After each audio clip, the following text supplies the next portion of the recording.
Welcome, welcome, welcome. How do I say your name correctly? Is it Pietro? Okay, it's Pietro. Pietro. It's the Italian for Peter. Pietro. And you can correct me. I guarantee that I will forget pretty much every pronunciation as soon as you tell me. I've been using Duolingo to Yeah. learn Italian, right? The language is so, so beautiful. Welcome, everybody. I'm Mary from the Fret Frontier, and today we're doing a collab with Pietro from. It's LIS, Learn Italian Songs, Learn Italian with Songs, an awful long name, which I shortened in LIS. I could say a few words about my channel. In my channel, just like the name says, I teach Italian through the translation of famous or less famous Italian songs. Just a translation, like a word by word translation. It's what I wish I could have for the English part when I was like in my teens or 20s. I loved music so much, and I loved everything that came from the US or Britain, or many things that were sung in English. But I struggled so much to understand the lyrics of these songs, even if I had the lyrics printed out, in the LP or cassette tape booklet. But there were some things that, like "I Can't Stand Losing You" by the Police. What does it mean? He cannot stand up, lose that might sound like easy for a native speaker of English, but I couldn't understand. I remember that. Your channel was exactly the kind of thing I was looking for, because the reason I wanted to learn to speak Italian is that I wanted to sing a song in Italian, but I wanted to know what I was saying. I just didn't want to learn it phonetically. And then when somebody would go like, what does that song mean? Well, I don't know. And then I realized I was just such a baby in a new language that being able to translate any song that I found, 20 years from now, maybe I'd be able to do that. So then I found your channel. I'm like, he's doing it. And so the first thing that I learned was the happy birthday song, right? And I'm like, Yeah, I was so surprised when I saw that video get so many views. I think I have around 200 videos on my channel, something like that.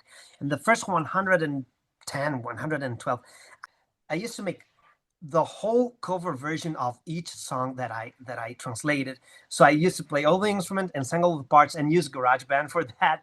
And a lot of work went into that. And then at a certain point, I did some videos, like maybe the happy birthday one, and just singing with a guitar or something like that. And that got so many views that I said to myself, well, I don't need to make all the mixing and new arrangements. I just go on camera with a guitar or something, or a ukulele. So the last few videos I've done that way. Oh, it's interesting that you would say that, because I still don't know what's going to get views. And sometimes I think something Neither do is I. has totally failed, and all of a sudden it's the most popular thing I have. I started off, it was COVID, and Yeah. I used to go to meetups in my local area, and the way they work is you go online and put in your interest, right? My interest was I wanted to go to open guitar jams, right? So then COVID came and we weren't having them anymore. So I thought, well, maybe there's something online. And I found a ukulele group that was doing a recital, and you had to present your completed performance on Uh-huh. YouTube, and then they would link it into their site for other people to watch. So then after I posted that out there, to my surprise, more than two people watched it, which to me was success, right? So I thought, all right, I'll do another one. It was my acoustic blues year. So I'll take this idea and I'll put it on the baritone ukulele. And nobody watched it for like months and months. Mhm. And then all of a sudden it became one of my most popular videos. And the thing that I thought would get absolutely no views, which was me sitting and talking about one of my instruments, the Cordoba Mini 2 Oh yeah, yeah. Those guitars, which I'm very cool totally guitars. obsessed with the minis. Because, right, it's so comfortable. The magical word, it was COVID.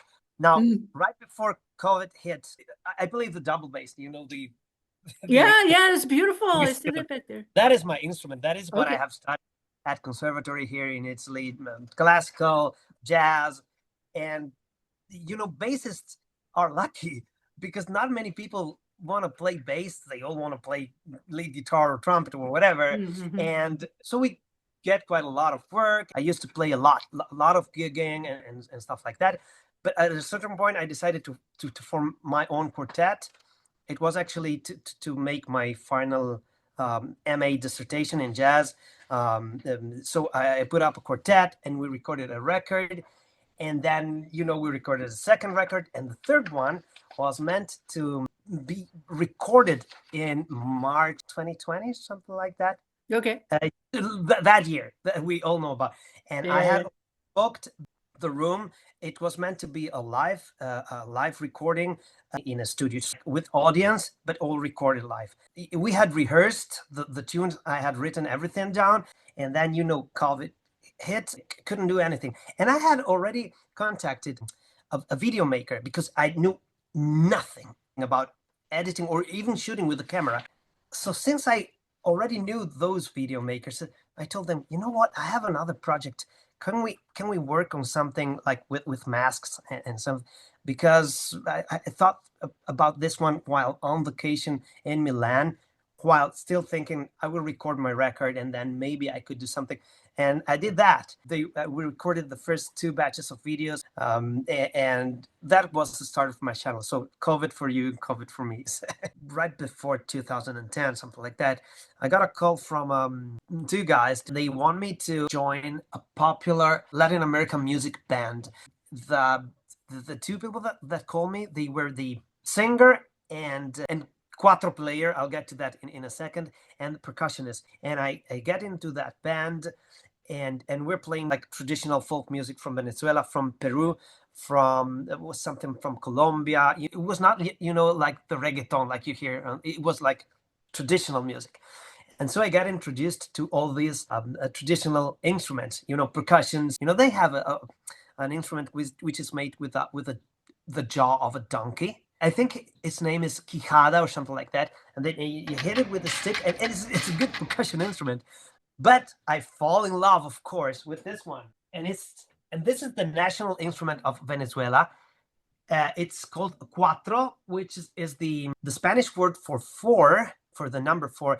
It's the same word in Italian, only spelled differently. We spelled it with 2 R's and a Q at the beginning, cuatro. And this instrument is tuned quite similarly from the ukulele. And so, whereas on the ukulele we have high string and high string, here we have low string and low string. But it's the same as the ukulele, as you will see. If I play like a ukulele C chord, an F, and a G. So the shapes are almost the same, but this instrument, which is easy to figure out if you know how to play the uke, this has got like a very interesting techniques as far as the right hand is concerned. And if you see, it has like your top, some like lighter wood here, but here every cuatro has like an overlay, if I can say like that, or a veneer of a darker and harder wood. And that's because it's very percussive. In the cuatro, there is chucking both ways, down and up. It's called chasquido, and it took me a lot to learn. And so you develop a callus on your pinky finger. So whereas I was used to chucking only downstrokes with the ukulele, like this, with the cuatro, you chasquido is called, even when you go up, so like that. And there's a form of popular Venezuelan song which is in 5/8, an odd meter, and you chuck it on your way down, and then sometimes on your way up, because it's not even. Okay. And it took me a lot to learn the chasquido correctly. It took me a lot of practice, but it opens you a new way of playing the ukulele. The tutorial on the song. Yeah, the Star-Spangled Banner. So you have a song that you performed, which I think is absolutely beautiful.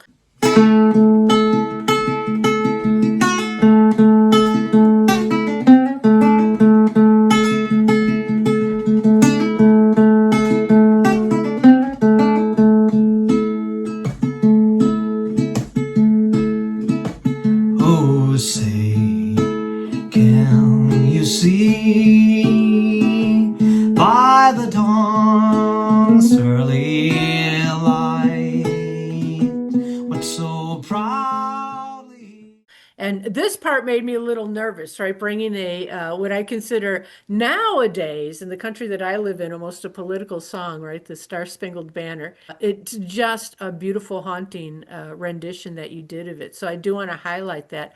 Or you're going to post it on your site, right? So people can go and listen to the whole end-to-end performance. I haven't been uploading video on my LIS Learning Challenge Songs channel for, I don't know, maybe a couple of months. And that's because I've been working on a new site, on a new channel, which does the opposite. I teach and translate English songs into Italian for an Italian audience. So maybe I'll put it there. Okay. Okay. Uh, Wherever we'll put a link to that. I totally see what you were saying about the importance of a song aside from its musical aspects. When I started the Learning Italian Song site, I did a video on the Italian national anthem, which, let me say, it's I don't like it musically. I much prefer the American national anthem. From the song perspective, I like the melody, I like the chords, and at the same time, I posted a video on a very famous song, which you might have heard. It's called Bella Ciao, Yes, and I did watch that. Yes, it's very and good. both songs have acquired a political connotation. So national anthem, more leaning on one side of this political spectrum. This other song, Bella Ciao, on the opposite side. And well, I just want to consider them nice pieces of music, and they both tend to, unite people together, not divide them. And they're both the national American national anthem too. They come from a place of unity. And Uh, just the concept of your site and the concept of my site, they might be similar for me. As I started working and doing deliberate intentions, like I want to share, this is my favorite thing. I have this guitar now and I can't stop talking about it. So I'm going to talk about it on video, or I have this song and I just have to play it today, so I'm going to share it and show you what I did with it and just create a community of safety, right? A safe place where yeah, people can yeah. come together and explore the things that they're interested in. And in my case, it's music. And, it's funny about the Star Spangled Banner. I have that, we play it before our sports events Yeah, start. So I've become like desensitized to it. It has no impact. And then when you sent me your version of it, I'm like, this is beautiful. the same exact thing happened when I recorded the Italian national anthem, and the video maker, uh, like the Italian national anthem has like some 5 or 6 verses, but we only sing the first one at all events, so we become desensitized. And we recorded this tune, and after we were done, he told me, "Oh, this song is about. There's a lot of love in this song, and there's unity, and I never thought about that. Exactly the same thing that you say." Don't have a Cuatro? Want to play along? Grab your uke and put your capo on the second fret to be in the same key for this walkthrough. It started in G, and I think I put some licks that I used to play whenever I pick a guitar or even the bass, and it's something like this. The first part is when oh say can't you see, I stay on the G chord, G for ukulele, and I don't play the first string, and I make this the second string descend. So oh say can't you see, and then come up again by the dawns, and then I go to A, early light, and then the D sus4 to D, and then it's one together we hail. Once again D, B, at the E minor, D, and back to G. And I get this, because this is a low string, I get this effect when I do the hammer on.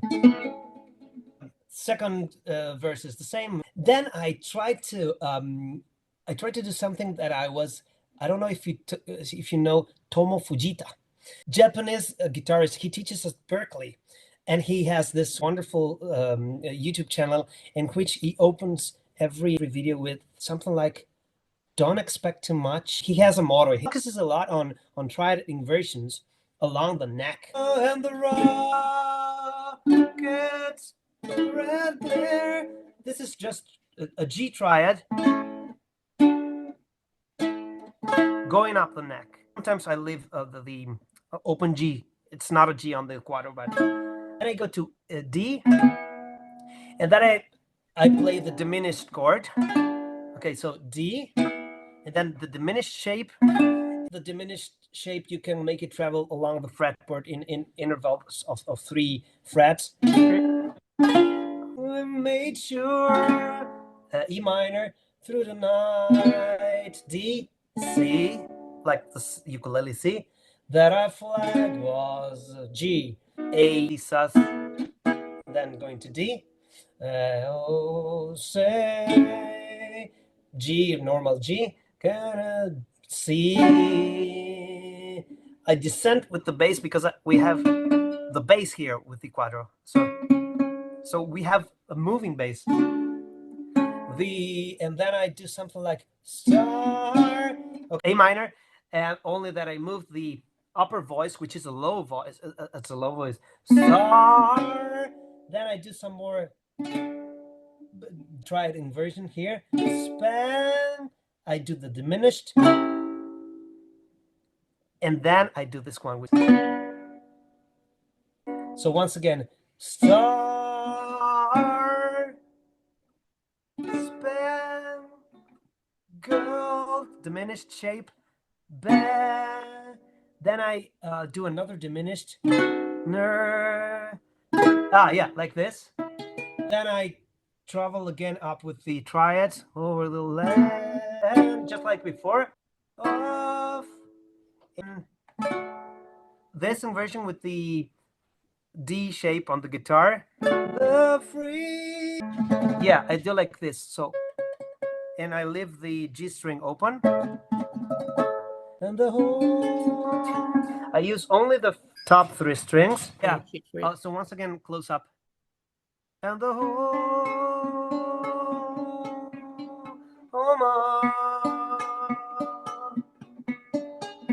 The brave C shape, G shape, then open 1st strings,